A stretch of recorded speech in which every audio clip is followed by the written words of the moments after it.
I'm Aaron Canada alongside John Schiffner on the Manager Show on the Cape Cod Baseball Network. And Schiff, now in a 4-game losing streak. And aside from that 5-run fifth last night against Harwich, the pitching staff was pretty outstanding. Oh, that's what we've been, it's been carrying us, as far as statistics go. And, it's just a matter of the hitters coming around, which we've been talking about for days, almost weeks now. And, it's not like you're putting the blame on the hitters, but, they've got to start, carrying their weight. The pitchers certainly are. The defense has calmed down a little bit. We're not making as many bad plays as we were. So it's, let's see if we can get these hitters going. I mean, that's the key right now.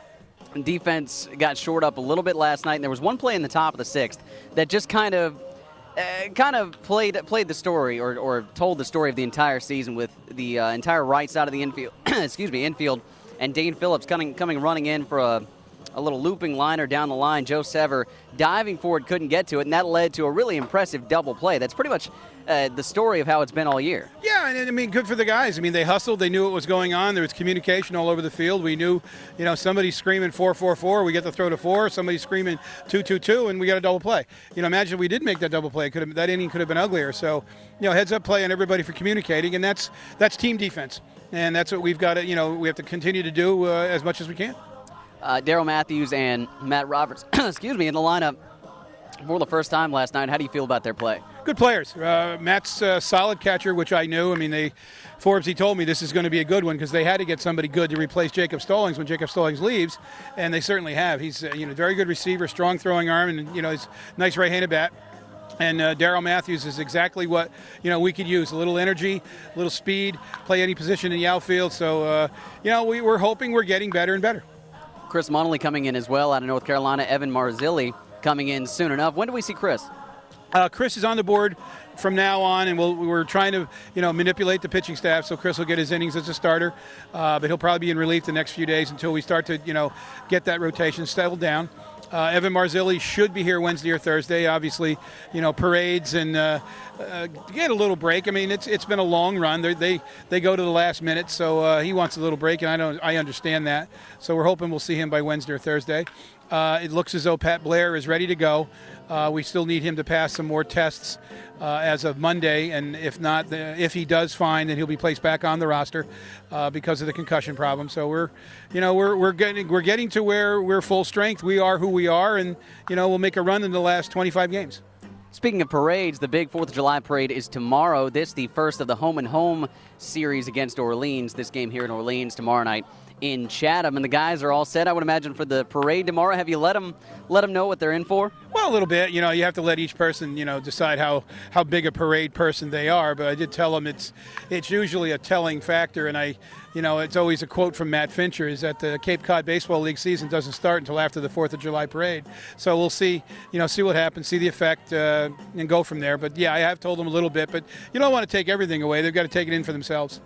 Biggest crowd of the season last night, and there will be an even bigger crowd tomorrow. Did you notice a change in the tempo or the intensity with that many people in attendance? Well, you could feel the energy. The crowd was hoping for a win. The crowd was hoping we would perform better. You could just feel it, and I think that's going to help the kids out. I think they're going to respond to the crowds. As a manager and as a former player, what does a big crowd do for you and how you approach the game?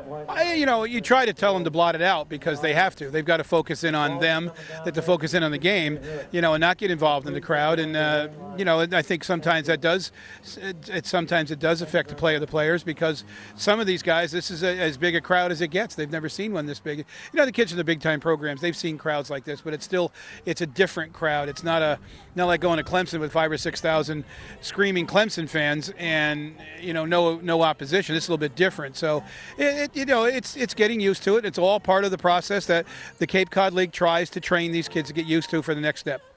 Now, with the 4th of July quickly approaching and everybody getting on Cape once the month of July starts, obviously the traffic on Main Street and on Highway 6 is the big concern. How do you, as a manager, alter the time schedule for the kids to make sure you get everywhere on time? Well, you push things back a little bit, or ahead, I should say. You push them ahead a little bit, so we're leaving a little bit earlier for certain sites, or the times were already factored in for traffic times as well. So, we're pretty good shape with that. They're pretty responsible guys. They kind of get it. One final question, I'll let you go. We mentioned all the players that are coming in. We've seen Daryl Matthews come in from Cal. Tony Renda, the second baseman from Cal, has yet to appear, and I'm assuming we may not see him. You will not see Tony. Tony is he has to take the rest of the summer off because of the quad injury. The doctors recommended that he take at least 3 weeks off and possibly the remainder of the summer because of the extent of the injury.